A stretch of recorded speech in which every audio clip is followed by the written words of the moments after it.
This week we're going to look at the last of the Millennium Development Goals, goal number 8, which has to do with developing a global partnership for development.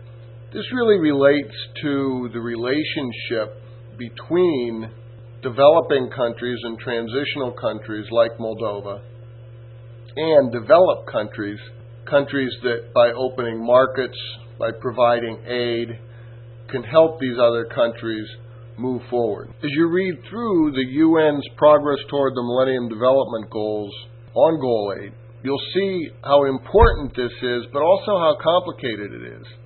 For example, a country like Moldova, at this point in its development, primarily could be an exporter of grapes.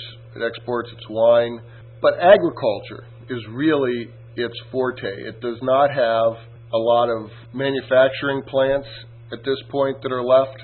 The ones that did operate here during the Soviet Union are essentially not working and or dismantled. So they would count on their agriculture. The problem with that, of course, is one of the biggest lobbies and political groups in any developed country is their farm lobby, is their agricultural lobby. And no farmer wants to see cheaper goods coming in from outside to compete with them.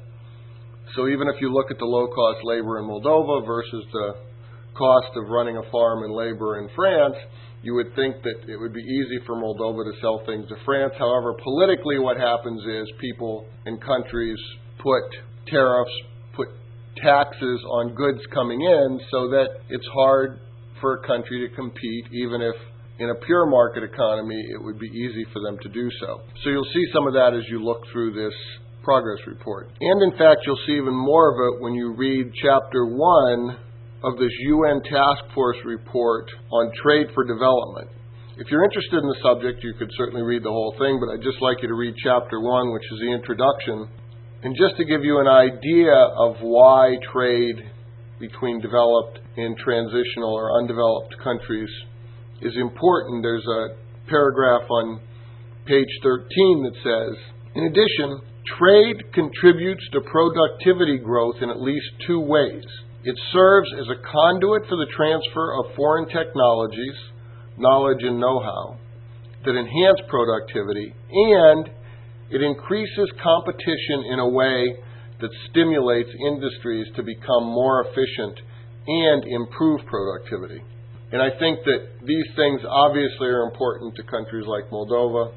In fact, there's a good reason to invest in increased productivity is important, that they're going to see some results from that. And I think you'll find this first chapter interesting, and actually the whole booklet if you get a chance to read it. There's a second UN Task Force report I'd like you to read called Innovation, Applying Knowledge and Development. This really talks about technology and its importance to development, and especially, as we've been talking about, the exchange of technologies between developed and developing and transitional nations. In this particular report, I'd like you to read Chapter 1, which is the introduction, but also the conclusion.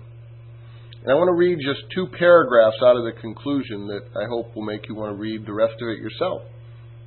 Meeting the goals will require a substantial reorientation toward development policies that focus on key sources of economic growth, including those associated with new and established scientific and technological knowledge and related institutional adjustments.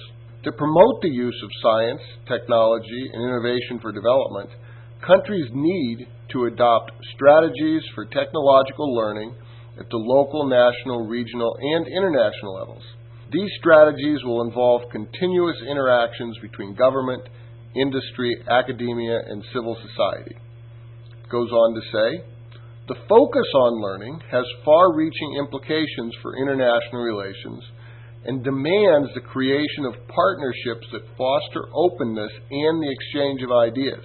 This new spirit needs to replace the distrust and concomitant use of extensive accountability mechanisms which hinder the very learning processes that cooperation seeks to foster. So I think you'll find that if you read chapters 1 and 11, that this is a very interesting book. You may, once again, if you're interested in the idea of technology and how that's changing our world, you might want to read the entire task force report. The Cool Planet activities are pretty interesting for Development Goal 8. I thought one of the fascinating things was it talks about fair trade. If you're not familiar with fair trade concept, you could look that up on the web. But it really has to do with whether the people in the less developed countries are really getting fairly remunerated for the products and services they provide. And there's an interesting little graphic in the activities section that shows how much, for instance, of a banana, what part of that banana the grower actually gets as versus the shippers, the wholesalers, the retailers, and everybody else. So it's just kind of an interesting thing, get you thinking about how the whole chain of events works, the whole economic system, and how that might be made fair if it possibly can. And then lastly, with all that background on Millennium Development Goal 8, I'd like you to look at the first national report of Moldova on the MDGs. Read pages 57 to 63, which is on Goal 8, and see how the Republic of Moldova feels it's faring. You know by now the setup of this book. It talks about barriers, basic principles, short-term, long-term, medium-term goals. I think you'll see one of the interesting things about the barriers and some of the goals are how much it's oriented toward the youth. There's a tremendous brain drain going on out of here.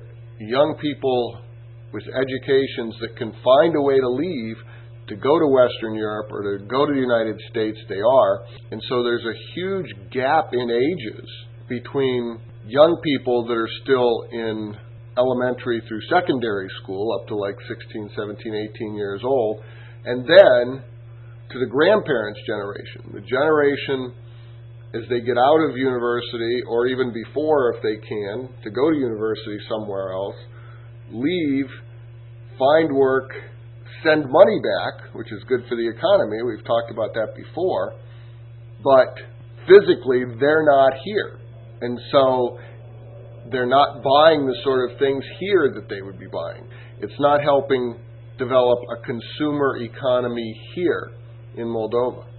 So I think you'll find some of the approaches that they're looking at here in Moldova in this report interesting.